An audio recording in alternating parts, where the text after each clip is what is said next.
Hello guys, দেখেন আমরা বগুড়ার চল আমরা এখন মাঝে মধ্যে এনা পিকনিক করি। বাইরে যখন লোকজন আসে, মাঝে মধ্যে যখন এনা লোকজন বেশি হয় তখন আমরা এনা পিকনিক করি, সবাই মিলে একটু করি, মানে পিকনিক করি। তো আমরা আজকে পিকনিক করছি, পিকনিকের আয়োজন হচ্ছে খামো। এখন এখন রান্না করা প্রায় শেষের দিকে, এখন বিভিন্ন রান্না হচ্ছে। এই যে ভাতটা দেখা হচ্ছে,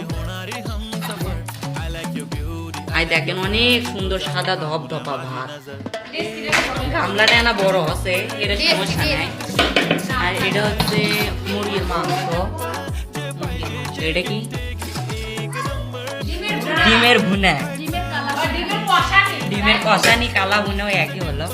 আর এটা হচ্ছে পুরপুরি, সেই সুন্দর পুরপুরিটা লাগিচ্ছে বগুড়ার পুরি, বাংলার বিখ্যাত। এই যে সালাদ হচ্ছে, আমাদের দিদি করিচ্ছে সালাদ, সেই সুন্দর। আর দেখেন কত সুন্দর দর্শক, আমিও আছি কিন্তু আমাকে জান ভুলেন না। এই দেখেন মেলা লোকজন আরো আছে, আরো আসবি, তারপর তাকের সাথে আমরা খামো। সেই জন্য এখন একটু অপেক্ষা করা হচ্ছে, তারা এখন আসবে, আসলে আমরা এক বাসে গান্ডে পিন্ডে গিলবার লাগবে। হ্যালো গাইস, দেখেন আমরা বগুড়ার চল আমরা এখন মাঝে মধ্যে এনা পিকনিক করি। বাইরে যখন লোকজন আসে, মাঝে মধ্যে যখন এনা লোকজন বেশি হয় তখন আমরা এনা পিকনিক করি, সবাই মিলে একটু করি, মানে পিকনিক করি। তো আমরা আজকে পিকনিক করছি, পিকনিকের আয়োজন হচ্ছে খামো। এখন এখন রান্না বাড়া প্রায় শেষের দিকে, এখন বিভিন্ন রান্না হচ্ছে। এই যে ভাতটা দেখা হতো, আর দেখেন অনেক সুন্দর সাদা ধপধপা ভাত। গামলাটা এনা বড় হচ্ছে, এটা সমস্যা নাই। আর এটা হচ্ছে মুরগির মাংস, মুরগির মাংস। এটা কি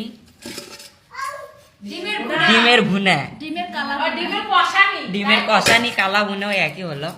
আর এটা হচ্ছে পুরপুরি, সেই সুন্দর পুরপুরিটা লাগিচ্ছে বগুড়ার পুরি, বাংলার বিখ্যাত। এই যে সালাদ হচ্ছে, আমাদের দিদি করিচ্ছে সালাদ, সেই সুন্দর। আর দেখেন কত সুন্দর দর্শক, আমিও আছি কিন্তু আমাকে জান ভুলেন না। এই দেখেন মেলা লোকজন আরো আছে, আরো আসবি, তারপর তাকের সাথে আমরা খামো। সেই জন্য এখন একটু অপেক্ষা করা হচ্ছে, তারা এখন আসবে, আসলে আমরা এক বাসে গান্ডে পিন্ডে গিলবার লাগবে।